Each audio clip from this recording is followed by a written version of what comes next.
Hi there, Susan. How are you? Good, how are you? All right. All right. I only had to take 2 a leave, so it was an okay snowstorm. Oh, good. Yeah. I didn't have to take any. There you go. All right. I'm glad to hear it. Very good. All right.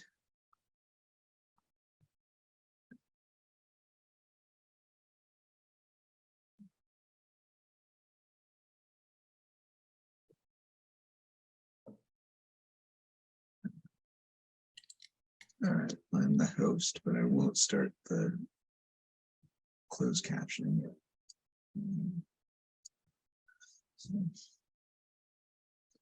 Yeah. So no more football. I'm sorry. Right. No more, yeah, I like the 49ers though. Oh, there you go. All So I'm right. good. I'm good. All I like right. it all. I'm not a Patriots, fan. I don't have to, I watch them all. I watch them all. Yeah. Oh, that's good. That's Yeah. good. Yeah. All right. I wasn't very disappointed. No, I mean, I yeah, wasn't surprised or yeah, disappointed. right. I think that is the truth. I mean, yeah, no under or overperforming. They were, No, no, yeah. no.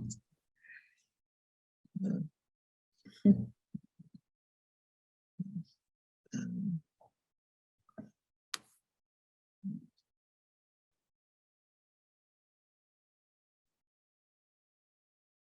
you'd think I'd have this memorized by now.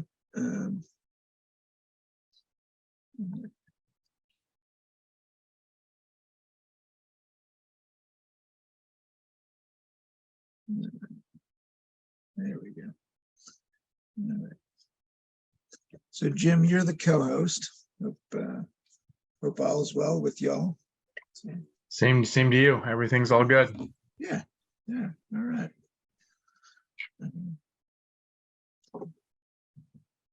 That's the yeah.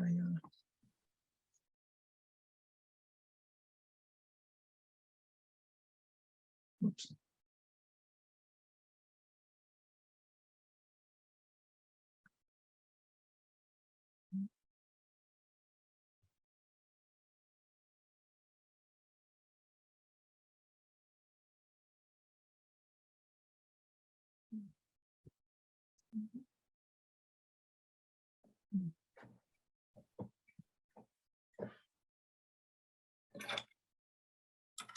All right, Bill, welcome. It's good to see you. Hi, good to be seen. Yeah. Been spending too much time in my office. Oh, I'm sorry. Yeah, that's all right. It's that time of year. I'm either traveling for work or traveling to snowboard. So All right. All right. All right. Hopefully, it's more snowboard than work in that equation. yeah, I'm trying to mix it in. I'm heading out to Salt Lake at the end of this week and mix in some time in the mountains. No, Fun. that's Oh. really neat. All right. Yeah. That's good to take Where advantage. where are you skiing in Salt Lake? Snowbird on Friday. Saturday, not sure. Sunday have a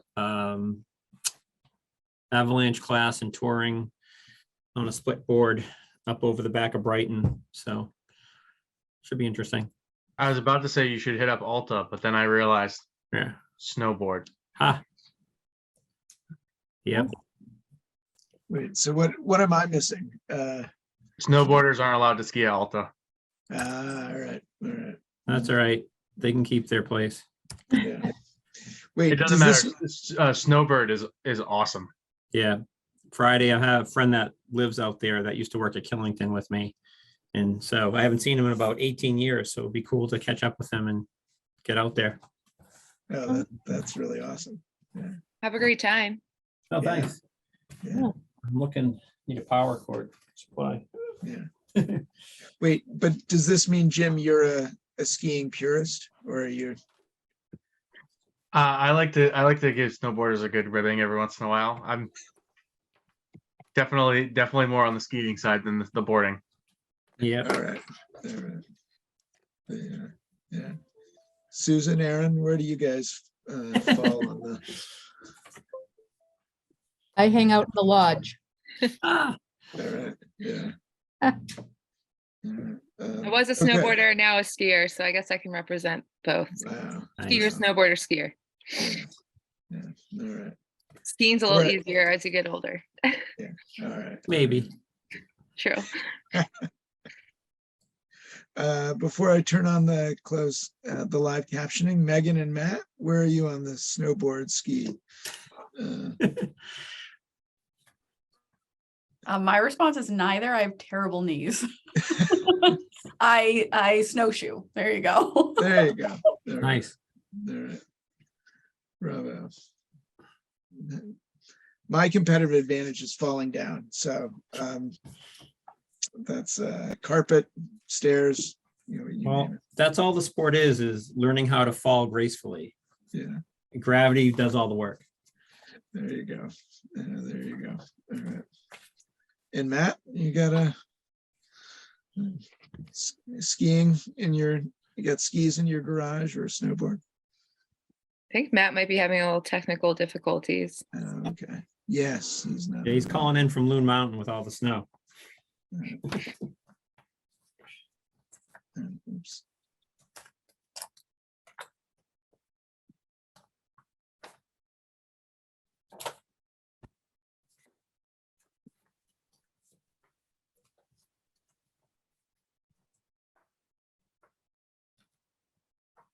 All right, closed captioning is on and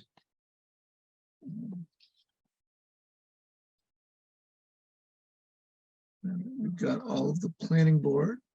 Do we have Matt? No. All right. We will give him another minute to log on, or another 30 seconds.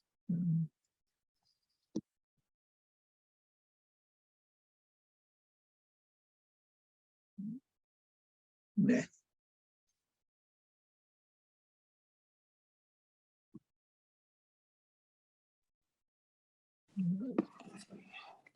All right, this looks good. So thank you everyone for joining our meeting tonight. I want to call our meeting to order. So we will start with the roll call vote. Let's test your audio, Matt. Matt Lowry. Here. All right, Jim Hogan, Here. Megan Menasale, Here. great, and Bill Spalding. Here. All right, wonderful, and myself here. So that's terrific. Next item is approval of the January 10th minutes. Does anybody have any edits or is there a motion? All right. I'll make a motion to approve the minutes as presented. All Second. right. Thank you, Matt. Thank you, Bill. So all in favor, Jim? Yes. All right, Matt, Yes. Bill, Yes. and Megan, you're Abstain. abstain. Thank you. And myself, yes. So, all right, so the minutes are approved and our next item on the agenda is to talk about the MBTA communities opportunity and law and how it impacts Wakefield. For those of y'all who are joining, members of Wakefield joining, we're glad you're here. And I want to put a plug for the master plan meeting on February 1st. This is a Zoom meeting. This is the last master plan Zoom meeting. And so we really hope you'll take your interest today and bring that to the planning board, the master plan meeting. With that, Jim, you are co-host, so I'm going to turn it over to you. Okay. Thank you, Theo. So I'm going to start presenting my screen. So this is the second of 3 envisioned question and answer sessions related to the Wakefield effort around the MBTA community multifamily zoning requirements, or also known as Section 3A. So the purpose of this presentation to the public is to answer questions related to the multifamily zoning overlay district, or Section 3A. Basically what this is that recently the Commonwealth of Massachusetts at the state level passed a law that requires the establishment of a multifamily zoning district within communities that are serviced by the MBTA. The key to this district is that it requires that multifamily housing is permitted as of right, in lieu of and requiring a discretionary zoning approval process. The zoning is required to be in place, but does not guarantee additional development. Existing regulations, for example, setbacks, are still enforced, and there are some additional nuances associated with this law. It's not a housing mandate per se, but it's just making it so the underlying zoning is easier to navigate. So why is the state mandating this? So the state has an estimated shortage of 200,000 housing units. And so leaders at the state level believe that represents a crisis. And we have among the highest and fastest growing home prices and rents in any state of the country. And what they're really trying to do is encourage additional development around existing MBTA infrastructure to help spur density around the T and encourage increased ridership of the state transportation system. So kind of taking a step back in terms of Wakefield, where this process stands. So this is the second of 3 question and answer presentations that we're proposing and having. December of 22, this meeting, and then one more in February. The intent right now, with discussion within the town leadership, is that there'd be a presentation similar to this to the town council, estimated, Q1 of 2023, and the establishment of a working group, again, kind of springtime. This working group is envisioned, and we're still in the process of collecting all the different folks who are going to be on it, but we envision members from town council, the planning board, zoning board of appeals, as well as environmental sustainability committee to be on it, and that they would then develop a proposed zoning district for an initial consultation and issuance to the town, and then solicit feedback and make adjustments based on feedback we get from the public. The intent is this to have, if there's this meeting, we're asking for, the ability for the public to understand this law better, provide feedback, so then we could take that to the working group and make sure that feedback is carefully considered. And then eventually, after a process which we're still trying to define after the development of the initial zoning proposal, there would have to be a public consultation process, feedback, but we would have to vote at town meeting and to approve any zoning that we have to pass in order to gain conformance with this law. We do have to have the zoning in place by December 31st of 2024, so the end of next year. Otherwise, there's some implications with the state, which we'll get into later in the presentation. As it relates to potential, what these potential zoning districts could look like, this is a map that was developed by town staff using our GIS tools in town. It's not a proposed zoning district. It was done for informational purposes only. Actually, on the original guidance that the state issued, since then the state has revised the guidance. So this represents a 210 acre-ish overlay district. They cut that in half for what Wakefield has to do as a minimum. So we need to have a zoning district that's about half of this size conceptually. It has to be within a half mile of the commuter rail station. Cannot have any age restrictions, so it can't be minimum age, maximum age for the people who are allowed to live in these units. It has to be suitable for families with children, and it has to have, as we understand it, there's a maximum 10% affordable units requirement that you can put as a part of the underlying zoning. One thing to note, that even though this is quote as of right, towns and municipalities still have the right to have what's called site plan approval, which gives the town an ability to review proposed architecture of buildings vehicular access, screening, some of those types of reviews that are, make sure that people can't just build whatever they would like. Additionally, the other thing to note is that other zoning requirements are allowable under this law, as long as they're consistent with the surrounding zoning. So things like height. This doesn't mean that you have to allow people to build as tall as they want. And then finally, just the other thing to note, this is to support a minimum density of 15 units per acre. And I've got some slides that kind of show what that is conceptually. The other thing to note, this is another map that was developed by town staff, not a proposed zoning, but this is representative of, you can actually have two separate zoning districts that apply to your minimum, as long as one of them is 25 acres. This is a 37 acre, but you can kind of get the sense of the scale of what we're talking about for a minimum zoning. This would be a zoning district developed by town staff, not a formal proposed one, but something that could be under consideration.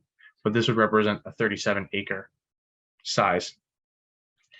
And just for context of what the state is looking for as it relates to this zoning bylaw and what they're trying to encourage, what the state's deeming this is that there's a quote missing middle of housing development between a single family detached home and a mid-rise that's a couple stories tall, larger development. There's this what they're calling missing middle, duplexes, fourplexes, townhomes, those types of developments. That's what they're really trying to encourage with this overlay district. And so that's where that 15 units an acre really kind of resides. We looked around town for some recent development within Wakefield that kind of fits the criterion of what the state's looking for. This is a building that was completed in 2022 on Chestnut Street. It represents 3 units on a 7,000-ish square foot lot, about 18 units per acre. So the minimum is 15 units per acre, but this is the type, conceptually, this is the type of thing that the state is looking for to encourage and make it as of right, so you don't have to go through a discretionary permitting process in order to get the approval to do so from the town. In terms of, what if we don't comply? What if we say we're not interested in this? The state has attached as part of this law, besides the fact it's a mandate saying to towns, it's required to do this, but they also attach some strings to, if you don't comply, what happens. There are a number of funding sources that are going to be cut off at the end of next year if compliant zoning is not in place. Housing Choice Initiative, Local Capital Projects Fund, MassWorks Infrastructure Program, and some other discretionary grants. Just for people's reference, Wakefield has received about $3.5 million over the past 3 years through these different funding sources that would no longer be available going forward after 2024 if we decided not to comply. So those are kind of some of the basics. There's a lot to digest, fully acknowledge that. I'd like to just pause and allow anyone who's in the public who has any questions, anything that we went over that isn't clear, or people would like further clarification on, we're more than happy to do so. So I think at this point, if anyone from the public would like to raise their hand, I'd encourage them to do so, and you feel free to ask additional questions. So very quickly, I see Benny Wheat was the first out the blocks. So if you want to unmute yourself and feel free to ask any questions. Hi, thank you. Thanks for the presentation. The first question that came up for me is, you said that there was a 10% maximum of a percentage of affordable units allowed. Can you talk to me about that? Because don't we have an 18% affordable housing bylaw? Absolutely. So one of the stated goal from the state guidance is that they want to encourage the delivery of market rate units, and the state views the imposition of higher affordability requirements as an impediment to delivering more units. So what they've included in this bylaw is the multifamily district, the maximum a municipality can force as a minimum affordable requirement is 10%. You are correct. In Wakefield, in general, for larger scale projects, we have a minimum of 18%. So if we have a multifamily district, we would have to lower that for that multifamily district in order to be in compliance with the state guidelines. Does that Jim, do you answer? mind? Oh, sure. There is talks too, where what you just said, Benny, there's a number of communities that already have this inclusionary zoning in place. I know Stoneham just passed something last year, 2 years ago. I believe Reading has something. And there was a lot of pushback from communities like ourselves saying, we already have this 18%. We've proven that this has worked for some of these larger scale, mid-scale developments. And so DHCD is basically saying if we would want to go higher than that 10%, we would need a third-party feasibility study to make sure that we could do it. I think they're still working through that because they're still getting pushbacks from communities. Again, going back to my point that we've proven that it can be done. So I still think that's a work in progress, but they are kind of right now staying true to that 10% unless you get a third-party feasibility study. So I just wanted to add that part. Sorry, Jim. Benny, does that help answer your question as it relates to what the state's asking for on that one? It does. I find that highly distressing. The idea of lowering our inclusionary zoning, I think, is not acceptable. So I'm interested to learn, like, what does a third-party feasibility study look like? Like, is Wakefield interested in pursuing having one of those done in order to allow ourselves to remain, as inclusive as possible? I can speak from the town side. I think when this first came out, there wasn't even the third party study. There was actually no affordability component at all for this, which was kind of mind blowing to us. So when we had to give some edits and kind of comments back to DHCD, back when this all first started, that was one of the big things that a number of communities said was how they're missing that part, how we're supposed to be creating housing for all, and there's not affordability component to this. So back when they redid the regulations in October and they came out with them, that's when they added the 10% affordability. I think with Wakefield, I can't speak for town administrator Mayo or for this board here, anyone else, but I know speaking to our 18% already, I think we can say that that's an important part to some of these developments. I think it's when you're looking at maybe these smaller 3-family units, what that might look like.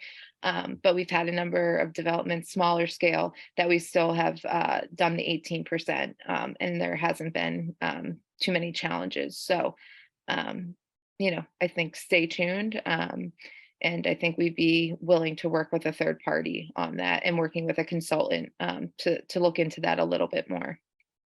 Yep. And before we move on, I think one of the other things I would note is we have preliminary have secured a grant for some third party help in terms of trying to understand this law a little better. Aaron and myself are working with the consultant to nail down the scope of work of their services in order to help give us a little extra guidance.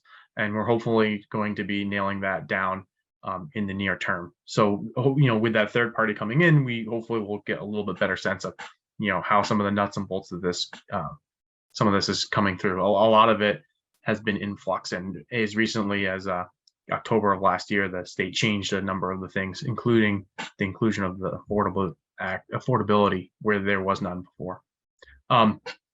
So I'd like to make sure we give other people the ability to talk. So I see Marie. Do you want to just state your address and then provide whatever comments you have as it relates to this presentation? Sure. I'm Marie Ray, 25 Montclair Avenue. I also co-chair Wakefield's Commission on Disability. So here sort of representing the disability community. My question is, if residents have property in this overlay area and they're interested in expanding that property to meet some of these requirements, is there any incentive, monetary incentives being offered to do that as part of this program? Aaron might be able to speak to that better, but to my understanding, there is no monetary incentive that is being offered by the state associated with this. The state is mandating that communities develop a new multifamily district and change the underlying zoning. But there is no additional funding that's available for any other any other public policy choice, or no other funds associated with any other aspect besides just change the underlying zoning.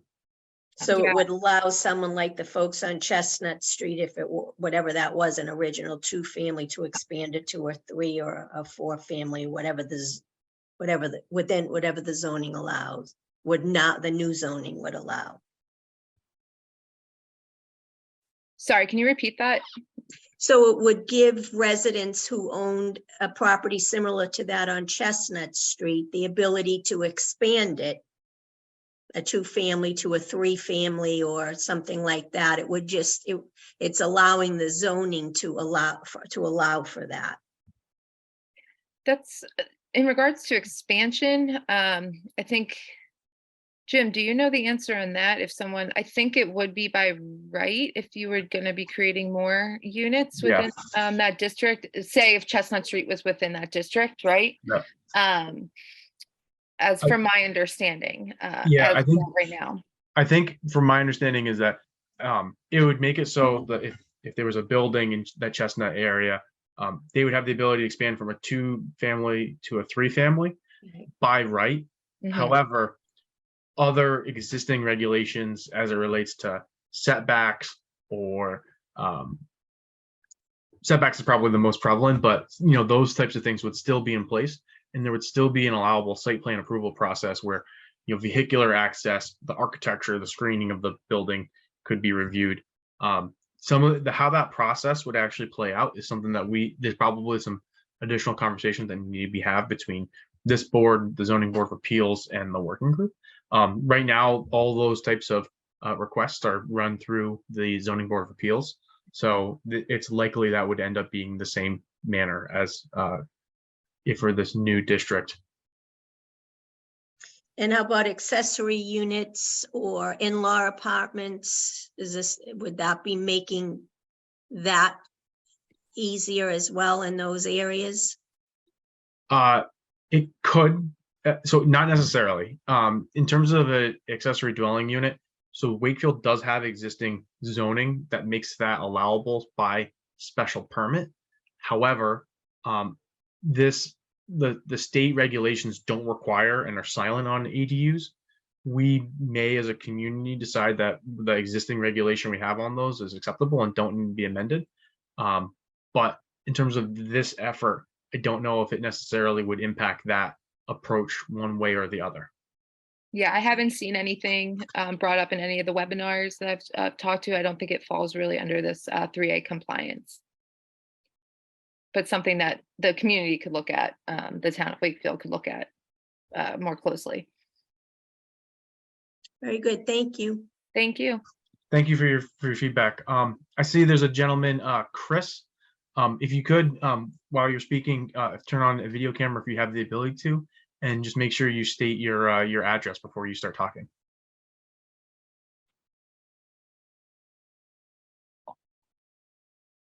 Hi, how's it going? Chris, I'm from 50 Emerson Street. I was kind of just piggybacking up off of what we were just talking about. You were referencing like the Chestnut and going from a 2 to a 3. Based on the 15 units per acre, does that kind of downsize? Say if I had a half an acre, that would mean that I could build 7.5 units. Is that how that would work? Or as of right, as long as you fulfilled all the other obligations of that parcel, then yes, it would be able.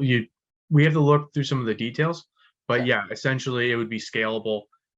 Half an acre would correspond to 7 units as of right, as long as you meet all the other zoning components within that district. Sure. And then off of that, the 10% would be for affordable housing. So therefore, if you have under 10 units, you would need 1 for affordable housing. I honestly, there's been some questions as it relates to when that threshold is triggered in terms of what would be allowable for the state. And Aaron, correct me if I'm wrong. I don't think the state has actually made that explicit as it relates to if there's a minimum threshold for when it would have to be triggered. Excuse me, sorry. No, there hasn't been any word yet on what that threshold might look like yet. I I think that that is one of the biggest moving parts in this whole process right now is the affordability component, from what I heard. But when we hear more, we'll definitely share it on our website. As of right now, they haven't set any sort of threshold of what that might look like. But yeah, I mean, if you had 10 units, 1%, one of them would have to be, if that was the case, one of them would have to be affordable. And that goes, if my understanding is correct, about the 80% AMI is what we have right now in town with the 18%. And so I'm not sure if the state, Jim, you might know if they've announced kind of what that affordability, if they're doing 80% AMI. I don't even think they've mentioned that quite yet and what that affordability might look like. So I as you don't can, believe they have. yeah, But my guess it would be 80% AMI based on precedent from other affordable mhm. So allowable. as you can tell, it's a lot of moving parts still with the affordability component, but we'll definitely be as transparent as possible as more things come through and make sure we share that information at future meetings as the information comes in. And I would guess, Chris, based on just the general feedback we've received from the public so far and conversations with elected officials, I think we are probably going to be trying to skew on the heavier side of the affordable instead of trying on the lighter. That's honestly, I'm only one person, and there's a whole process with the working group, but just from the read of the room, I think that I get the sense there's a strong consensus that affordability is a major focus of a lot of the people who are involved in the process. Sure, sounds good. And just to piggyback on that, like it sounds like there might be a minimum building size before you get any affordable unit requirements, and that is sort of also relates back to potential feasibility. Yeah. might be infeasible to make a 3-family. With Anecdotally, if you look at other peer or other municipalities in the region, for example, Boston, right now their affordable housing threshold is 10 units. There's a proposal out there to lower it down to 7. So I would not be surprised if by the time we finish this, either the state will mandate a specific size of building before it's triggered, or we will make that public policy decision. It wouldn't be surprised if it lands somewhere in that 5 to 10 unit range, but I think that's TBD. All right, awesome. Thank you very much. No, thank you for your time. I see Frank Conti. You looks like you just raised your hand as well. Yes, You want to state your address before you start giving feedback? certainly. First of all, thank you for having this forum. It's very informative. 11 Second Street. I'm not sure when we're talking about zoning and the state mandate.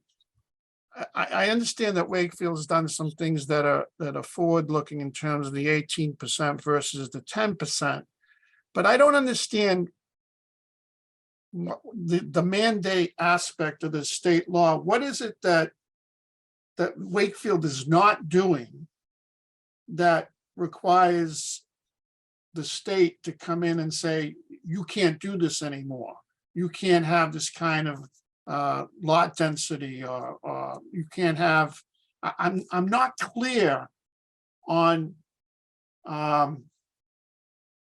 what Wakefield is giving up. What is the town giving up in terms of zoning authority? I guess that's the best way to put it.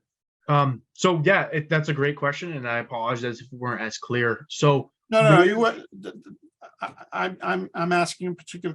You've been clear to this point. It's just something that I've been trying to sort out in my own mind. No, it's a great question. So if we take a step back, a couple things you said that I think you're right. I think Wakefield has done a very good job, and I would argue a better job than our peer communities about trying to be thoughtful about development and where do we want to place it and how do we want to manage the project. As you may know, in the not too distant past, 2010-ish, we passed a multifamily or a mixed use overlay district, which allowed multifamily housing that's combined with mixed use along with a special permit. And the special permit component, as well as in this case, the requirement for a building to be mixed use, those are the two things that are really driving the nonconformance of our zoning. So they want to have it so it has to be only housing Mhm. as of allowable as of right. And that as of right is the key. So within the district that the state wants us to create, we have to make it so if someone wants to develop a piece of property, they don't need to go get a special permit that could be denied on the basis of this has too much housing. So they want to make it as of right. So you can go in as long as you conform to setbacks and you're not within 100 feet of a wetland and all the other, zoning requirements. As long as you meet all of that, the fact that it's 15 units per acre doesn't trigger the requirement of a special permit. Does that make sense? A little bit. So Wakefield can't restrict the number of family units per acre. So if you look right now, what I just did is I pulled up, this is our zoning map today. Okay, In all of these districts, there are, you cannot build more than two, I believe it's 2 units of housing on one lot without getting a special approval. okay, So what this would mean is that this would make it so if, for example, you had 1 acre and you wanted to put 15 units on that acre, you could, if you met all the other zoning requirements, you could just go pull a building permit and you wouldn't need a special permission, which is what you need today. If And you're so, in, sorry, Jim, if you're within that district, not yes, throughout whole Wakefield, yeah. so that's really the main difference is we do allow development that meets this 15 units per acre density, but you have to go get special permission to do so. And that's really the difference. okay. So they're taking away, they are certainly taking away a substantial amount of authority from the town to meet their goal. It's obviously a supply side issue where there aren't enough housing units being constructed, so. That's the state believes that we're about 200,000 homes short of what we quote unquote should be from a specific baseline in terms of housing production. The other thing to note is, we do still have the ability to have what's called the site plan approval. So just because you're building there's usually a specific threshold, which is something that we'll have to figure out the details of. But for a certain size building, like if you had something that was going to deliver, I don't know, 30 or 40 units on a couple acres, we still have the ability at certain thresholds to say, hey, we as the governing body of the town still want to have the ability to review your architectural plan and make sure you're not putting up just a giant box that's going to look totally horrible, right? Or we have the ability to make sure, hey, do you have proper vehicle access? When you're building this, do you have the ability, you're not going to screw up traffic for everyone else just for your one development. Like there's still a couple of those reviews that can still be allowed, that are still allowable, even with the district, the state is mandating. It's just, you can't say, no, we don't want this because it's too many units. One more question, if I may. Yep. I know you put up a demonstration of what a district might look like. Yep. And I think you covered this in the last meeting as well. Has any thought been given to where the district might be established? Because in the last meeting, if you have a bus line, I was led to believe that counts. Whereas I think most people believe that the construction will take place like in our town, near Greenwood or at Wakefield Station. Has that been clarified? Just because of the fact you have a bus line that goes through you, does that make you a district? So, and I apologize if we weren't as clear in the last meeting. So there was in the original set of guidance, a distinction between a bus community and a commuter rail community. And that's what caused a lot of controversy. That got rectified when the new set of guidelines came out and they got rid of that distinction. So we are a commuter rail community and we have to locate within a half a mile of our 2 commuter rail stations. So the districts have to be centered kind of in one of those 2 spots. So if you look at this slide, this shows where those two commuter rail stations are and what the half-mile radius is. I think that from talking to different folks involved with the town, it sounds like there's a strong consensus that a lot of the space that we're talking about is probably going to be around the Wakefield commuter rail stop. Mhm. There's an open question whether or not it's appropriate or desirable if Greenwood is an appropriate spot to have either a secondary district or a big chunk of it. So I think that's one of the things that's one of the reasons why we want to have these open forums, invite the public. What do you think? If you think that, you don't want to see Greenwood touched, or you think that we should put a lot of this district around the Greenwood station, or vice versa. I think those are the types of things that we're looking to get feedback on.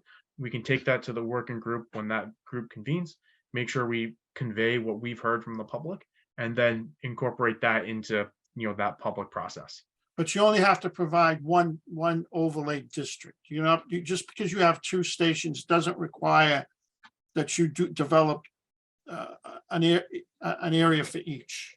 So that is correct. The one thing I would say is that we have to have a minimum of 114 acres. You can have two districts as long as both of them are a minimum of 25 acres. They both count towards that 114 minimum. So you can split it up either, Right. theoretically, we could draw a 114 acre district around the Wakefield commuter rail stop. We could do 114 acres around Greenwood.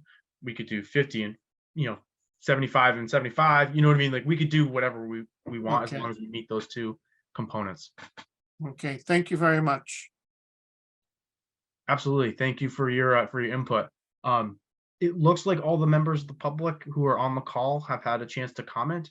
I'd invite anyone if anyone has additional follow-up questions, more than happy to take them. And otherwise, if any members of the planning board wish to provide any feedback or clarification, I invite them to do so at this time.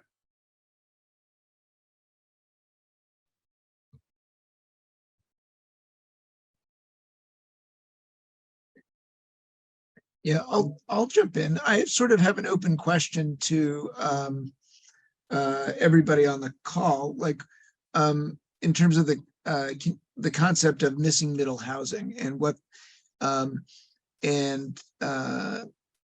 that sort of is presuming in terms of building scale and density. And so I wonder what people's reactions to that are, because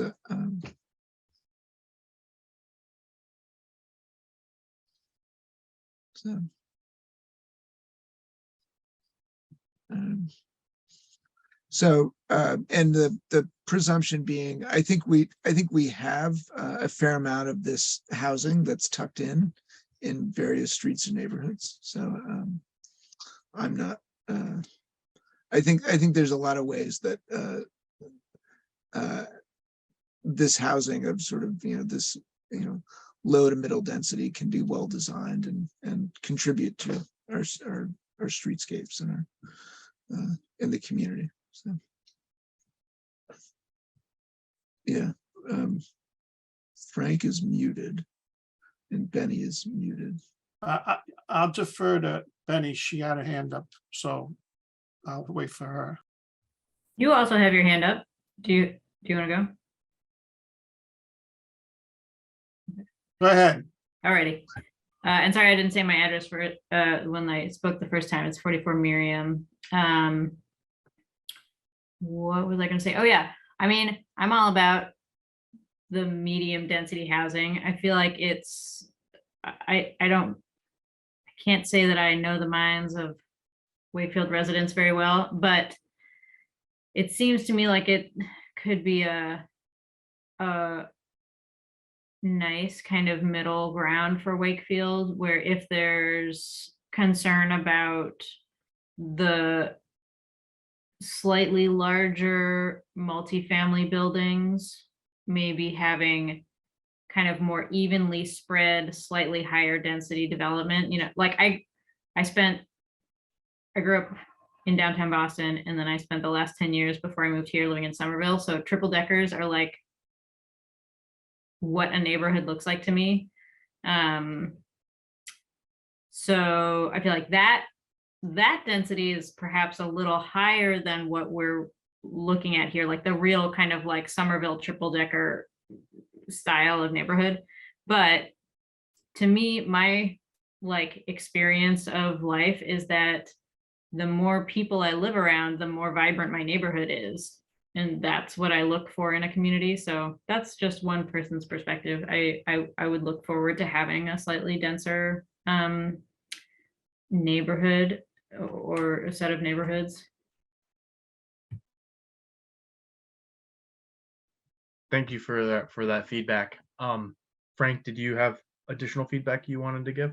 Yeah, I was just wondering if anyone had off the top of their head what the average median income in Wakefield is. Yeah, a rough ballpark figure, that's all I'm asking. Aaron, I'll have to defer to you. I Yeah, don't I know would if I have that default one. to Aaron on that. I thought it was in the 60s, Okay, but I Yeah. can find out in 1 second. I'm just pulling up our census. I should know on the top of my head. I just haven't looked at this in a while. Let's see.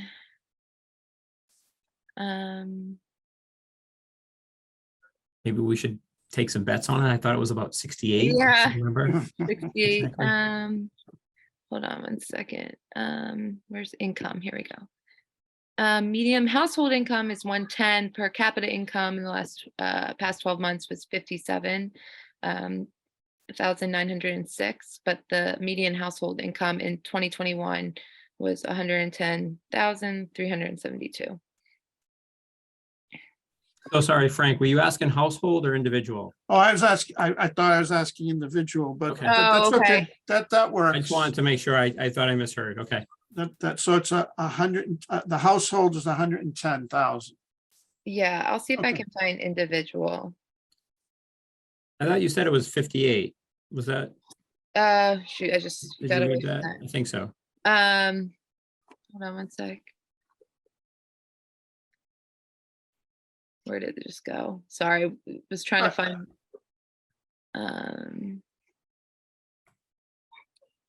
Per capita income in past 12 Oh. months. Yeah, no. I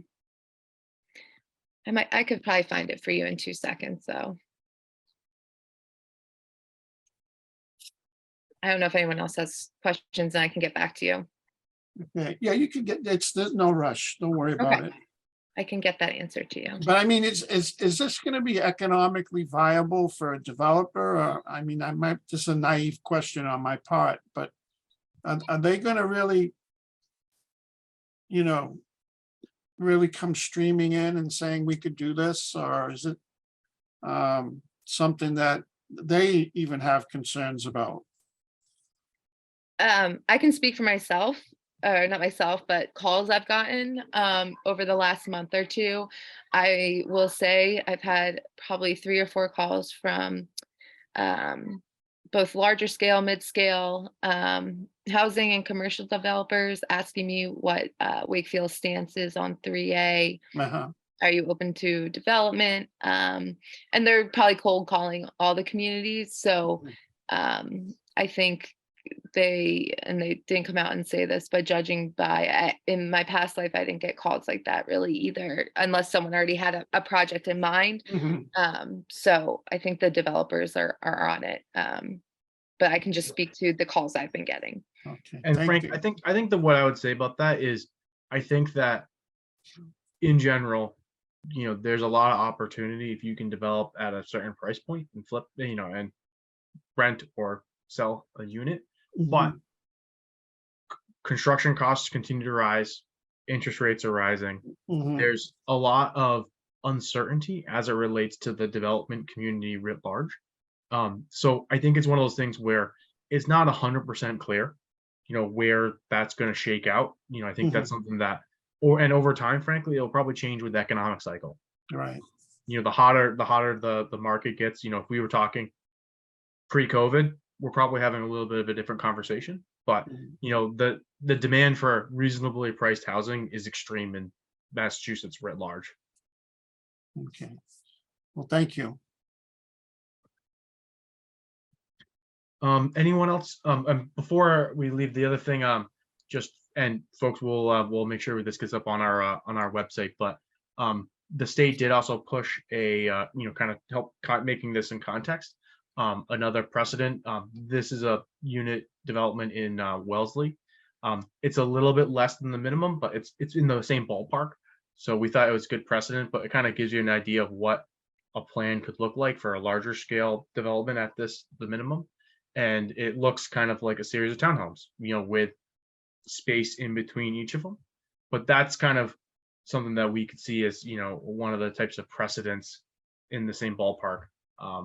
If the larger scale of it, if it goes more horizontal as well. So if no one else has any other questions, more than happy to answer if anyone has them, but feel free to raise your hand if you have any additional questions at this time. And I'll just note to the people that are attending as well, I think we said this last time, the Mass Housing Partnership, if you're looking to learn a little bit more about 3A, has a number of webinars that they've taped over the last 6 months or so, as well as reports, news articles about 3A, just to give you some background information too, if you're looking to learn a little bit more. I just wanted to make note of that, as well as the Department of Housing and Community Development. They have a whole website on 3A that I think we have linked on our website too.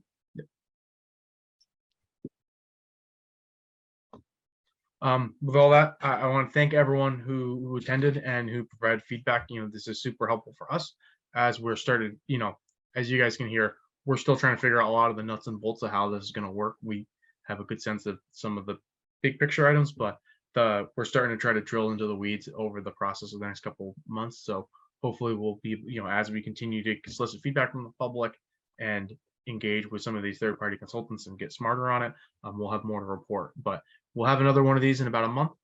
So if you guys have any other questions at that time, feel free. We'll probably be going through a very similar presentation, but thank you for your time, and we really appreciate the effort. And with that being said, I'll turn it back to Theo. Wonderful. So the next item on our agenda is items not anticipated by the chair. So I want to open that up to the rest of the planning board for y'all. Yeah, Bill. Hey, thanks, Theo. Thanks, Jim, for the presentation and the public input. I wanted to see if anybody was present, or actually was all on remote anyway. The town council meeting last night, they did speak of some housing information, including, I'm looking to pull it up right now so I can get the wording correct. And Erin, I don't know if you were involved as well. They were looking at the 2015-2020 housing production plan and the master plan and envisioning Wakefield. And they're looking at town council to support the adoption of Mass General Laws, Chapter 44, Section 55C. And it looks like it will be going, possibly be an article at the annual town meeting in the spring, this spring of 23. It's more about the town council left it with their next step to be to submit a proposal for MAHT bylaw for approval at the annual town meeting. So I just wanted to bring that up as just a heads up to our board, because I obviously, if this goes through as a bylaw, it will probably come through us for public forum. So Theo, I just wanted to, I sent a text message to Jim just to see if he heard about it too. And Erin, I don't know if you want to add anything to that.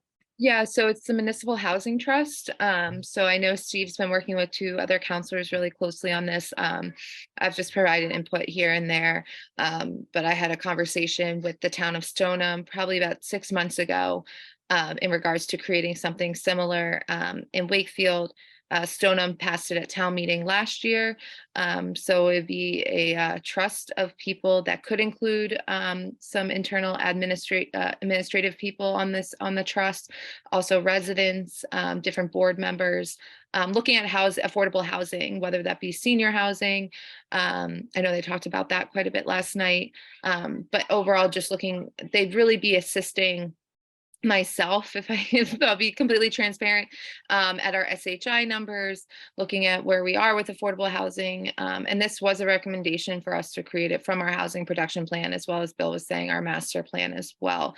Again, I'll credit MHP. They, and I know they talked about this last night too. They have a great guidebook or handbook, if you will, about a municipal housing trust and how to get that started. I also sat in on a old webinar, so I didn't sit in on it, but I listened to it from 2021, explaining the process and different ways that you can go about having one. Not every community is the same. And yeah, I think, you know, with the different recommendations, it's the next best step, as much as we're talking about housing and affordability, especially on this call too. So Thanks. And I wanted to make sure we didn't, it just wasn't too late for us to really get it on our agenda and with enough time if we were going to have a forum. So it would be great if, Erin, you could keep us up to date as you do. absolutely. Yeah, Okay. I will definitely keep you guys in the loop. Jim, you had your hand up. Yeah, Aaron, is that that housing trust that you're talking about is essentially, in layman's terms, it's a pot of money that is raised and then used to subsidize affordable housing, whether it be on the development or the actual assistance of needy families. Is that essentially what we're talking about?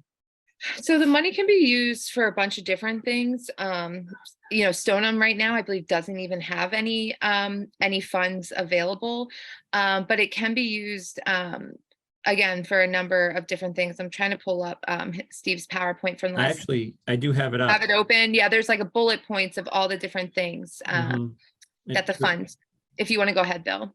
No, just, I could read it. The purpose of the MAHTF is to provide for the creation and preservation of affordable housing in municipalities for the benefit of low and moderate income households, including senior housing, and for the funding of community housing. So that's the basic line. So it sounds like it's a pretty broad set of Mhm. funding, you know, available fund, you know, ways to spend the money.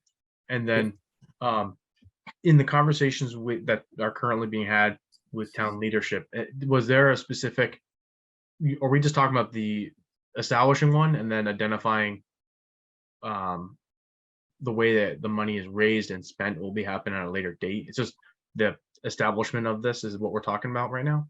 Oh, not to speak for Aaron or out of turn, but there are 8 or 9 other bullet points in there that get more detailed. Okay. But town council last night seems like they're just at the beginning and trying to develop and understand it. So I believe it was the first presentation to the town council members last night. Yeah, it was the first. I know Councillor McLean and Councillor oh my gosh, Vincent were the ones working with Steve on this. But yeah, I mean, there's a number of ways that the trust could work, and I could finally get the PowerPoint up. You can provide financial support for the construction of affordable homes, rehabilitate, oh my gosh, can't talk, existing homes to convert to affordable housing, increase affordability in new housing development projects, develop surplus municipal land or buildings for affordable housing. The list goes on, but they didn't really pinpoint what Wakefield's out, you know, what the housing trust might look like for us. And then I think a big thing for me is when I look at SHI figures, subsidized housing, and that's something I'm more than happy to talk to this group about sometimes too.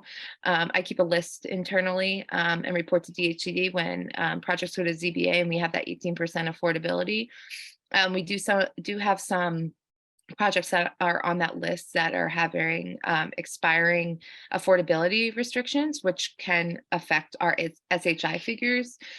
So you can, through the trust, preserve properties that are facing that expired affordability too. So they can do a range of things, and it's kind of like you decide as the trust what you want to hone in on as your priorities. And to be clear, when you say the SHI, that subsidized housing inventory, that's the number that matters for the compliance or non-compliance of the 10% threshold for 40B, correct? Yes, I'm sorry. Yes, yeah. Okay. I'm just saying it half for my own clarification, half for other people who may not. be Yeah, able to sorry. know. I feel like I talk about SHI at least like 5 times a day, and I just expect everyone else to know it. So yeah, subsidized Okay. housing inventory, that 10% for the 40B and the housing projects. And that's where our 18% affordability numbers that we get from these new developments, they go towards our SHI figure to get to that 10%. So. And then Aaron, the one other question that I had, and maybe this is too early. Did anyone at the town council level talk about it's all good to talk about how to spend the funds, but how to raise the funds is a whole other conversation. Was that part of the conversation, or is that still too early? So we currently have $760,000 already available from the resale of affordable units at market rate, from my understanding. Bill, you might be able to speak more to that. I unfortunately had to sign off right when Maureen was saying we'll talk about this more, and they were going to share the guidelines of what MHP put together with the council.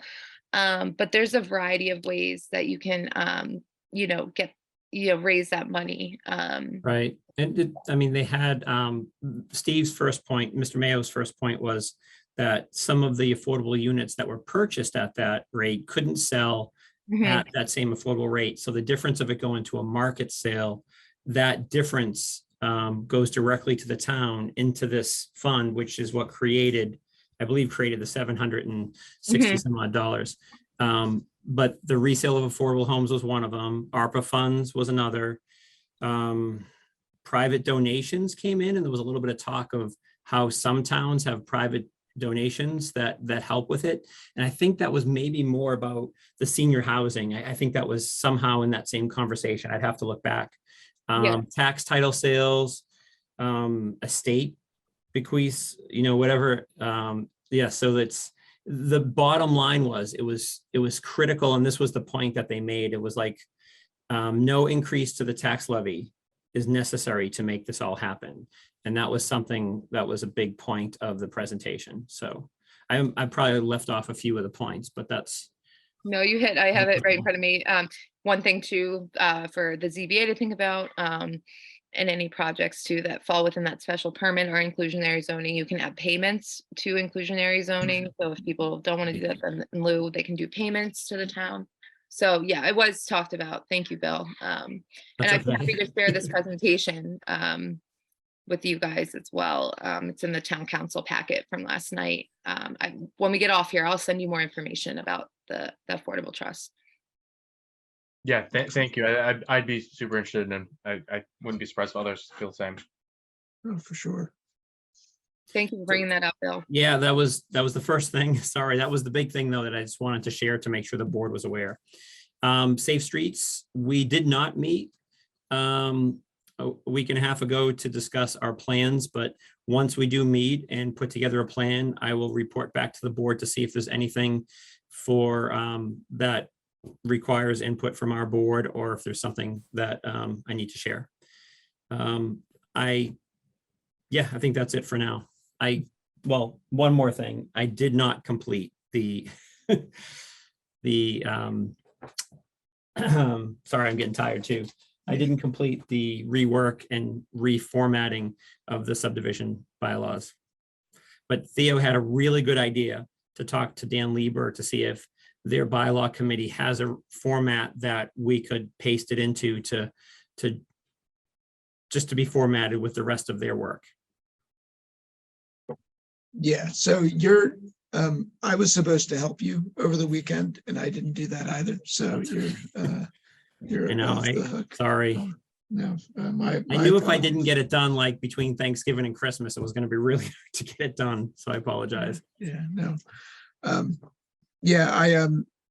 I talked to Dan Lieber about our street name change, and I will get more formatting advice from him. Okay, thanks for following up on that too. That's all I have. Thank you.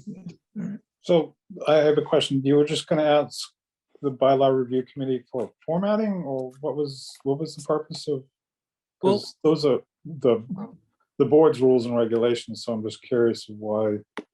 Oh, to keep it in the same format. Theo just had an idea and I thought it was good because maybe they already have like a Word document or some magic formatting that you can plug it in and it keeps that strange indentation with the different types of bullet points with the numbers with the brackets around it that I can't seem to do. I put them in, they're not live, more or less. They're not automatic.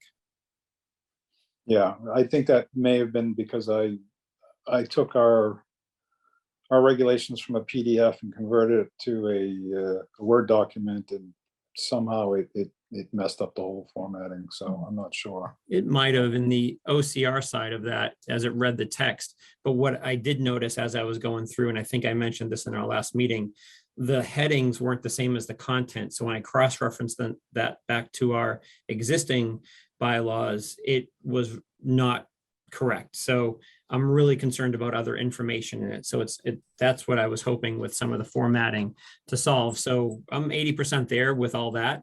I'm just into Theo's possible solution.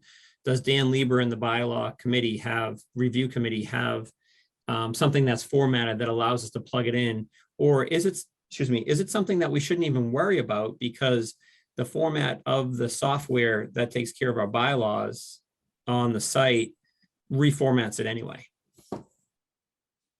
Well, when you do send it off to the service that handles that, they will reformat it. Mm-hmm. We still need to have obviously our master document to refer back to, formatted Agreed. in at least something that we can check back and make sure that they have plugged in correctly. Bill, if I can help in any way, if you want to send it over for some help with formatting, I'm more than happy to do that too. Right. And thanks, Erin. Thanks, Matt. I just don't think now it's more of a screen next to the screen and comparing line by line to make sure it falls into place. It's the formatting that I just don't have it in Word as far as like that. Like I said, the numbers with the brackets around them. There's numbers with commas, there's numbers with periods, there's other ways to do it with letters, but the brackets are not available. I don't know. I think Word is not a fun program anyway, but thank you, Erin.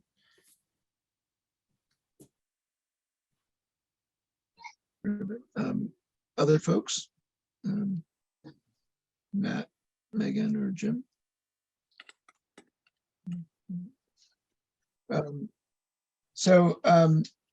I just had some more kind of, not necessarily housekeeping, just a number of things to update the planning board on. I did talk to Dan Lieber about our street name change bylaw proposal.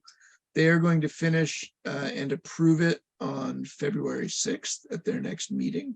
And then we'll be able to, I think, eyeball if there are any additional changes beyond our understanding, which are not expected. And then we would be able to schedule a public review discussion with that and bring that to town meeting from the May warrant.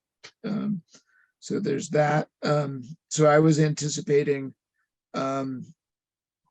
discussing that February 14th or at the February 28th meeting, and then being able to have our public discussion on March 14th. And that way we'd be able to stay well ahead of the calendar for that regard. We've already mentioned the master plan. We received a draft final ZBA decision with some conditions and comments regarding the 40B at 596 North Avenue. This is something that we had formally commented to the ZBA back in March of 2022. So I wondered if folks had any additional opportunity to look at it, and if folks had any comments about it. I've got our letter too. Where did it go? Yeah. Theo, I have it up if you need. Yeah. I have the ZBA letter as well as the waivers. Okay. Yeah, I was just gonna, I'll let you pull that up in a second. Back on March 8th, 2022, we had expressed concern about pedestrian access to the bus stop. And encouraged a continuous sidewalk. We're also concerned about access to the lake side of North Avenue via a crosswalk, snow storage, and exterior building lighting. So,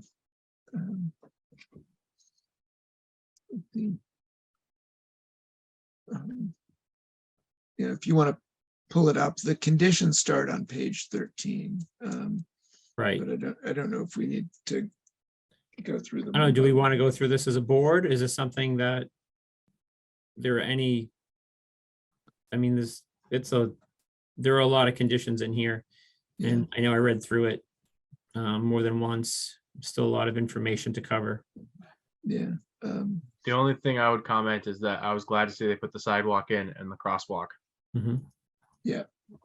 Yeah, it looks like they did address the concerns we had.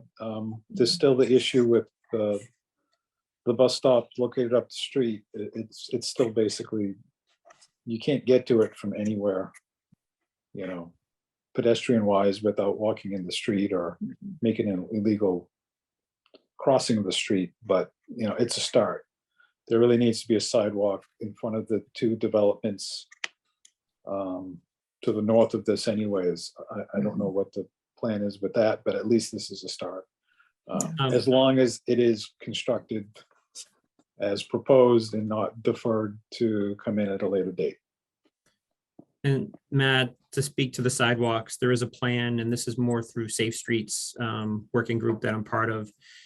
In that thread, we've had conversations with Bill Renault about the repaving, adding bike lane, widening the sidewalk, moving the utility poles. To back that up, the utility poles are the biggest move that it's going to take to get that sidewalk and everything. But using the existing width of North Ave, which I think it's 2 14-foot lanes, and taking and narrowing them down to, I believe, 12-foot lanes. I'd have to go back and look at my notes, but that would allow for a northbound bike lane on the lakeside, multimodal lane, and keep the pedestrian sidewalk. So, and there was going to be some type of physical separator between the bike and the pedestrian.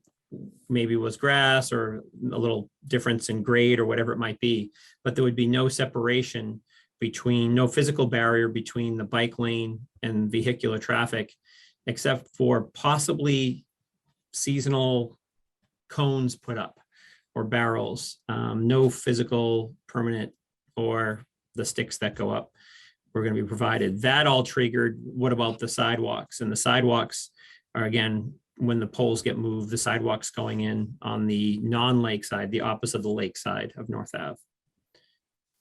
I think Bill Renault, engineer, was looking and waiting for what was happening with the North Ave project to see what would be going in or paid for. I mean, that's all well and good, but we've had a couple of buildings in there for years that sidewalks should have been put in when they were built. Mm-hmm. We wouldn't be waiting for a complete redo of North Ave with bike lanes. The people living in those buildings, you know, would be able to access the lake across the street without having to dart across traffic. So Right. It's not the fact that, yes, the whole North Ave needs to be done. It's the fact that these were approved and constructed without thought of how these pedestrians can interact with Wakefield. I agree. That's all. So.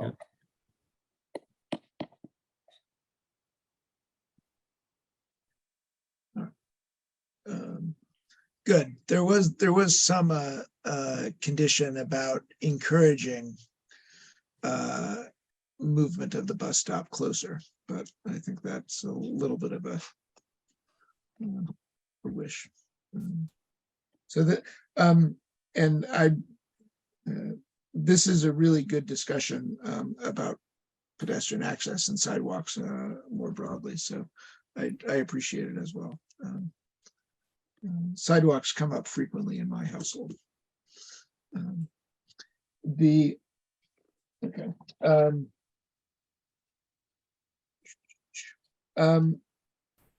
We recently, last week, had our quarterly meeting with Planning Board, Conservation Commission, and the ZBA chairs, along with Aaron and Rebecca Davis from the Conservation Agent. And we're doing these quarterly, or as folks are available. It's just a good way to talk about agendas and priorities and where things are going. And those are really informative, and I'll report back based on the next one. So this one was just pretty straightforward, talking about MBTA communities, talking about 596. There is a member of the zoning board who's interested in being on the working group, and David Hatfield will follow up with you, Jim, on that.